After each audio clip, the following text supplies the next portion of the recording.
السلام علیکم ورحمۃ اللہ۔ ویلکم ٹو زخرف القرآن چینل۔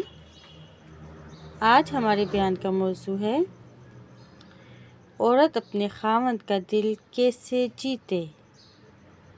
شروع کرتے ہیں۔ بسم اللہ الرحمن الرحیم۔ الحمد للہ رب العالمین والصلاة والسلام علی رسولہ الامین، اما بعد۔ ہمارے مسلمان معاشرے میں دن بدن ہر قسم کے گناہ بڑھتے چلے جا رہے ہیں۔ اللہ رب العزت نے ہمیں صاف ستھرا سچے موتی جیسا دین اسلام عطا فرمایا۔ اس دین میں ہم نے توحید، سنت، اتباع سنت اور عمل صالح مطلوب و مقصود ہیں، اور اس دین میں بے شمار محاسن اور خوبیاں ہیں، لیکن افسوس کہ لوگوں کی کثیر تعداد نے توحید کی جگہ شرک خفی یا جلی، سنت کی جگہ بدعات، اتباع کی جگہ تقلید شخصی جامد اور عمل صالح کی جگہ گناہوں کو اختیار کر لیا ہے، اور گناہ بھی بکثرت ہر شعبے میں پائے جاتے ہیں۔ چنانچہ کاروبار کے سلسلے میں دیکھا جائے تو سود، دھوکہ دہی اور ملاوٹ وغیرہ، حتیٰ کہ کوئی چیز خالص دیکھنے میں نہیں مل رہی۔ عورتوں کے سلسلے میں رونما ہونے والے گناہ بے پردگی، غیروں سے غلط قسم کے تعلقات، قلمی دوستی کے نتیجے میں جوان لڑکیوں کا اغوا، عصمت دری اور پھر قتل تک نوبت پہنچ جاتی ہے، اور عورت مرد کے لیے بڑا فتنہ ہے۔ نبی کریم صلی اللہ علیہ وآلہ وسلم نے فرمایا، مسلم کی حدیث ہے، مردوں کے لیے عورتوں سے زیادہ بڑا فتنہ یا نقصان دہ چیز اور کوئی نہیں۔ اس لیے اس جگہ خاص کر عورت کا ذکر کیا گیا، جو کہ دور حاضر میں بالعموم پائی جاتی ہے، تاکہ ہر عورت اس اصلاح کی کوشش کرے اور اپنے من میں ڈوب کر پا جائے سوراخ زندگی، اور تو اپنی اصلاح کر لو۔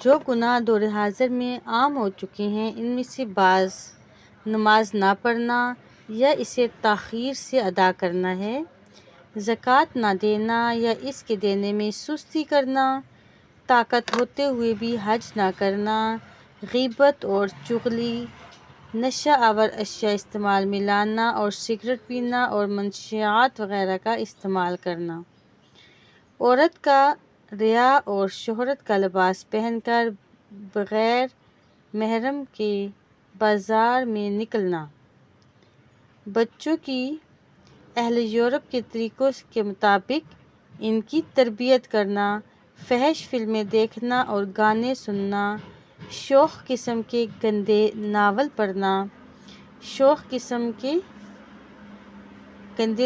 پڑھنا اور بلا شبہ اس کے علاوہ خاوند کو کچھ نہ سمجھنا اور اس کی نافرمانی کرنا، بلا وجہ ڈرائیور اور نوکر چاکر کا گھر میں داخل ہو جانا، شر اور فساد والوں کی مجلس میں جانا، اور اس کے علاوہ اور بہت سے گناہ ہیں، لیکن ہم پر لازم ہے کہ ہم اپنی طاقت کے مطابق اللہ سے ڈریں اور اس کے حکم کی تعمیل کریں۔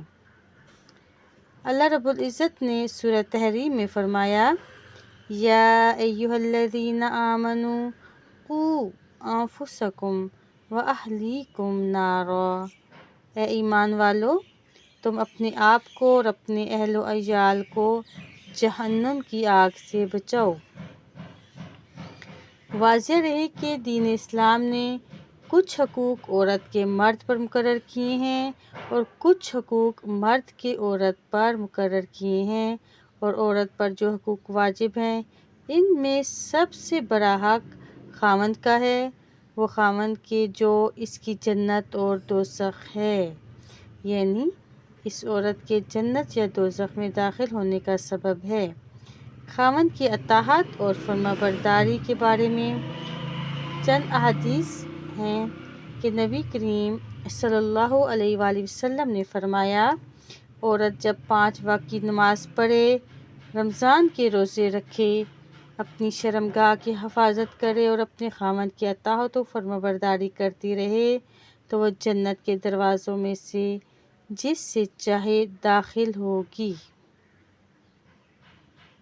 دوسری حدیث، جو بھی عورت اس حالت میں فوت ہو کہ اس کا خاوند اس سے راضی اور خوش ہو تو وہ جنت میں داخل ہوگی۔ یہ ترمذی کی حدیث ہے۔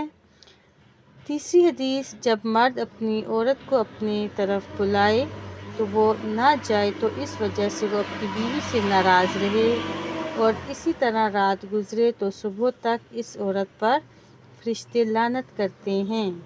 یہ بخاری اور مسلم کی حدیث ہے۔ ایک اور حدیث، اگر میں کسی کے لیے سجدے کا حکم کرتا تو عورت کو حکم دیتا کہ وہ اپنے خاوند کو سجدہ کرے۔ یہ ترمذی کی حدیث ہے۔ رسول اللہ صلی اللہ علیہ وآلہ وسلم سے سوال کیا گیا، سب عورتوں سے بہتر عورت کون سی ہے؟ تو آپ صلی اللہ علیہ وآلہ وسلم نے فرمایا، وہ عورت سب سے اچھی ہے کہ جب اس کا خاوند اس کی طرف دیکھے تو وہ اپنے خاوند کو خوش کر دے، اور جب وہ اسے کوئی حکم دے تو مان لے، اور اپنے نفس میں اس کی نافرمانی نہ کرے، اور نہ ہی اس کے مال میں ایسا تصرف کرے جسے وہ ناپسند کرتا ہو۔ اے عورت، تو خاوند سے صلح کرنے میں جلدی کر اور اپنی زندگی کا ایک نیا صفحہ کھول دے، اور اللہ کے حکم سے ایک خوش قسمت ازدواجی زندگی کی ابتدا کر۔ نیک عورت کی فضیلت۔ نیک بیوی اس دنیا میں مرد کے لیے سعادت مندی اور خوش قسمتی ہے۔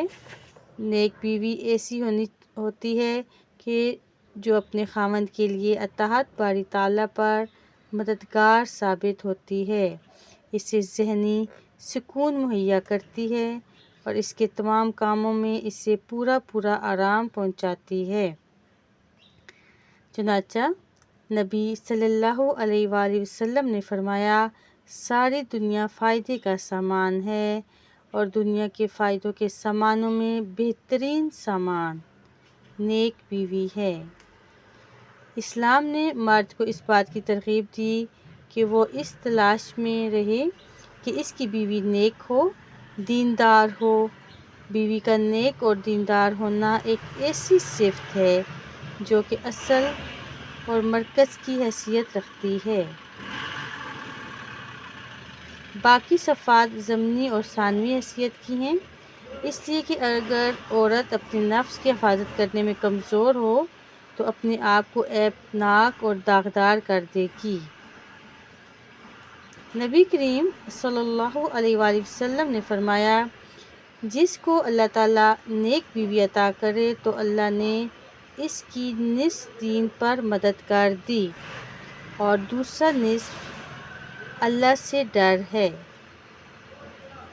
حضرت سعد سے روایت ہے کہ رسول اللہ صلی اللہ علیہ وآلہ وسلم نے فرمایا، 4 چیزیں سعادت مندی اور خوش قسمتی ہیں۔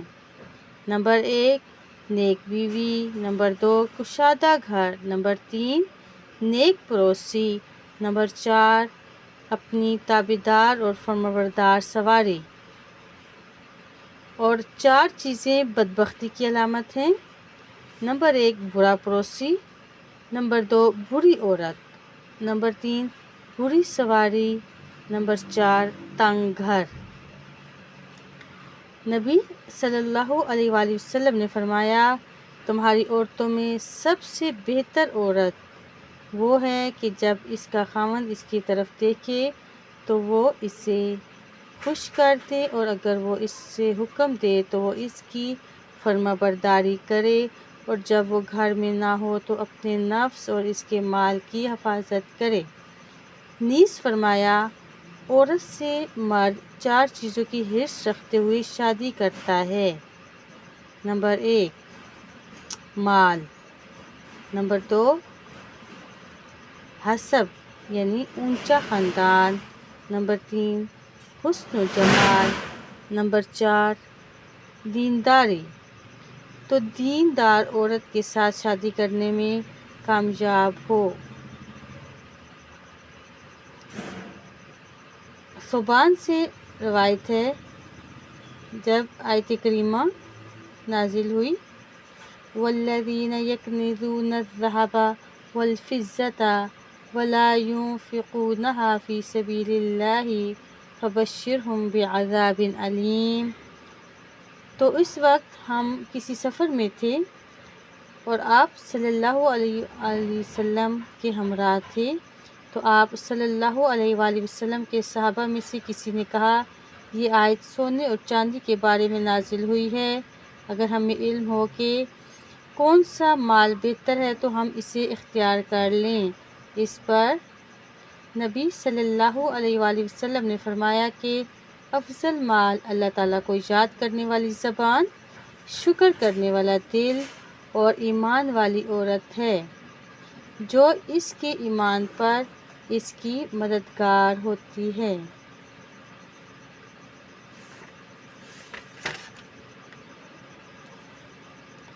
بہترین چیزوں جو انسان اپنی زندگی کے لیے اختیار کرتا ہے تاکہ اس کا دین قائم رہے، وہ 3 ہیں: شکر گزار دل، ذکر کرنے والی زبان، نیک بیوی جو دین کے کاموں میں اس کی مدد کرے۔ بلا شبہ اللہ تعالیٰ کی اطاعت پر ایک دوسرے کی مدد کرنا، خاوند اور بیوی کے درمیان باہمی طور پر ایک دوسرے کی بات کو سمجھنے کا تاج پہنا دینا ہے۔ نیکی اور تقوی کے کاموں میں تعاون کرو اور گناہ اور زیادتی والے کاموں میں تعاون نہ کرو۔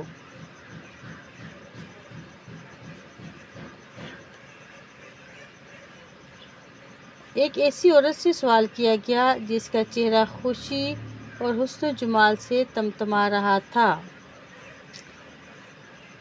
کہ تو اپنے چہرے کو اتنا خوبصورت بنانے میں کون سی چیز استعمال کرتی ہے؟